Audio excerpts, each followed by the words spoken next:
backstage, I'll say again, your life is infinitely more interesting than my life. No way. I told Universal, like, the fans and everything, I'm like, wow. Yeah, I mean, as a rapper, it's not like a big deal. Like, it's not a big thing. Let me guess, you didn't set out to be Tony Perkins, right? No. No, I want to be a millionaire. I'm not on this level yet. But I mean, I just set out to Look try at to be. look at my Facebook. My Facebook picture is with millionaire at Stanford. MC Hammer too. MC Hammer, Mr. Fat, and my friend request skyrocketed. Conference of Dirt. But anyway, I mean, Cam, there was no money down, right? You were doing all this stuff. Well, I had learned how to make a business for myself before the major labels came, and that's why when I went into a major label, I went in there and told them I'm perfectly comfortable leaving this building without being signed to you. Because that's their leverage. They throw all these millions at people, and they just kind of make you sign over everything. And I think that confidence was something that they kind of saw was real. And that's because I had so much to stand on. I had a big internet following. Matter of fact, the main reason why I didn't want to give up my domain is because I knew behind me there was a whole bunch of email addresses that they wanted. And I was like, you know, you can't, it took me a long time to build this. I'm not going to give it away. Unless you can do this and do this. And I told them certain things I was doing. I was like, okay, perfect example. I get online every Tuesday. I have my DJ come to my studio. He's mixing. We turn on the screen. The fans can see us. I'm rapping. All these people come on until my server shuts down. If we can continue to keep doing that, then maybe we'll work out something. They're like, no, we don't have the resources to do this. And I'm like, you're like multi-million-dollar Universal Corporation, you can't do that? They're like, no, it wasn't doing it with none of the millions of domains that they own. And I was just like, there's no way, we gotta keep that standard up. And eventually I ended up kind of stopping because it got too out of control. And mothers were calling me saying stuff, and it was just like, I can't do it. So mothers were calling you too? Yeah, because like the fans would be happy. Fans, no, not like that. No, they'd call me because fans would be like hacking it and then they'd post other people's addresses, like I'm gonna get you, and it just got so crazy that I don't know, I just had to kind of like calm the fans down a little bit. Same thing as happening. So Quentin, Mike blocks me on TechCrunch all the time. so Quentin I've known for a long time. Calm down. So thank you for coming. And I think Forbes, who I'm pretty close with the Forbes brothers, was an interesting story because they, back in the 90s, like way invested in Forbes.com. You want to be a private company. Public companies could not invest that long. They would kill.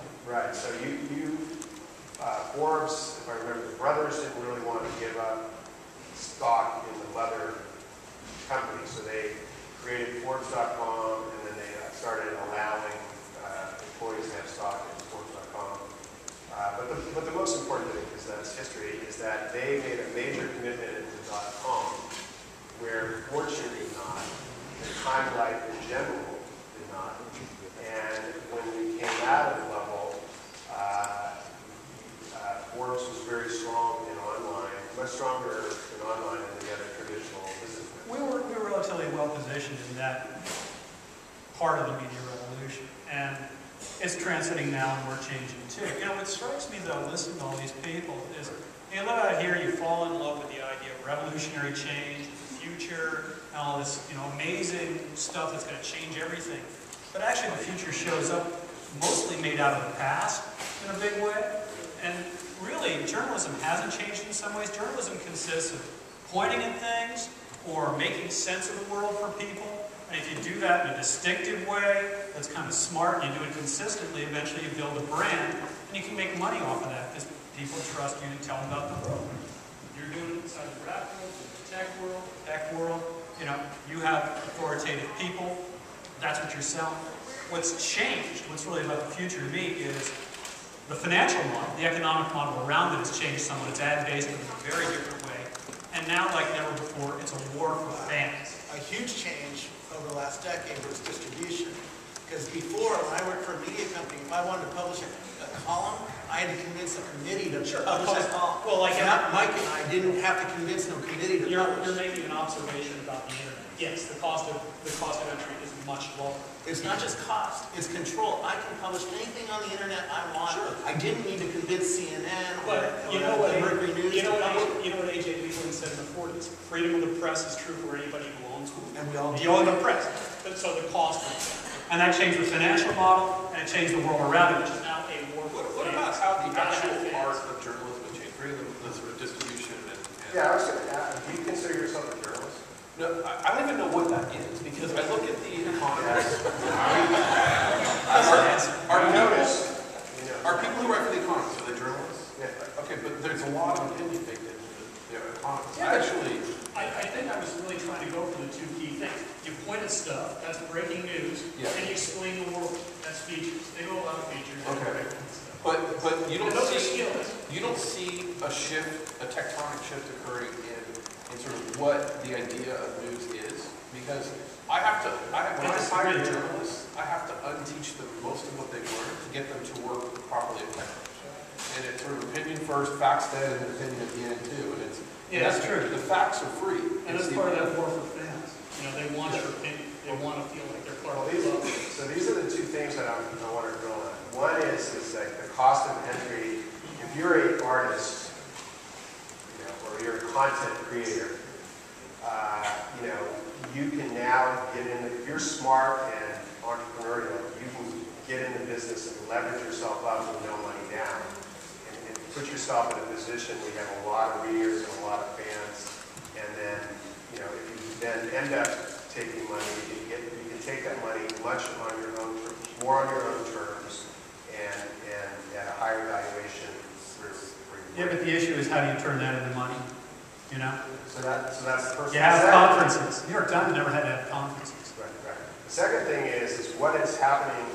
That means that Michael Arringtons of the world can create a brand out of nothing. But you are a lawyer, right? And like you said, you have to take your journalists and reprogram them into crunchies or whatever they are, and let them be free, right? And let them be free, and let them be the kind of people that you think is going to provide the kind of content that you think will service your readers, right? Yeah, I think that I hire people who I think are really smart, and I want to hear what really smart people think, and I want their opinion all over the place. I mean, I think any reader can understand the difference between a fact, somebody raised $5 million, and an opinion, this company sucks, right? I mean, those are easy to understand. If you put them in one sentence, people still understand it. And so I'm sort of just flummoxed by the New York Times and this constant battle over, what journalism is and all, and then, it's just sort of like, we just keep doing what we're doing, and people love it. And I think that, quality rises to the top. I mean, I've always felt that New York Times was an opinion journal. I look at The Economist as being honest. They say they are an opinion journal. At Red Herring, we follow The Economist, and we always said we were an opinion journal. And the New York Times just pretends they're. And they say they're not, that they say they're objective, but it's total bullshit, right? It's So like now we're Fox finally News is free, objective. and everybody has to admit that they are out swagging their own opinion. You know what's a really weird thing? The past couple of weeks have really shown it to me. The release of data as news, totally raw data. WikiLeaks, just raw data. Shirley Sheridan, that was raw data. It was edited out to be a particular section, but it's data with no context at all. You didn't get Sheridan's speech. WikiLeaks, they showed a video of a war. But that's what war is. It wasn't like the U.S. was particularly evil. That's just like what war is, but it shocked people. People now just release data, and for the most part, it kind of affirms what people always thought to begin with. It doesn't shift people the way context did. So It also gives a platform for people to put their opinions on top of Yeah. it. It should be a starting point, but it's not being treated like that. It's a scary place because I think a lot of people, especially in my world, they don't know how to differentiate between all this stuff. Like, perfect example, Forbes put me in Forbes a couple years ago. Did they put you on the cover? No, they put me as like highest earning hip hop artist or something like that. 10 million is what they put me in, right? So, Was it accurate? I'm not listen.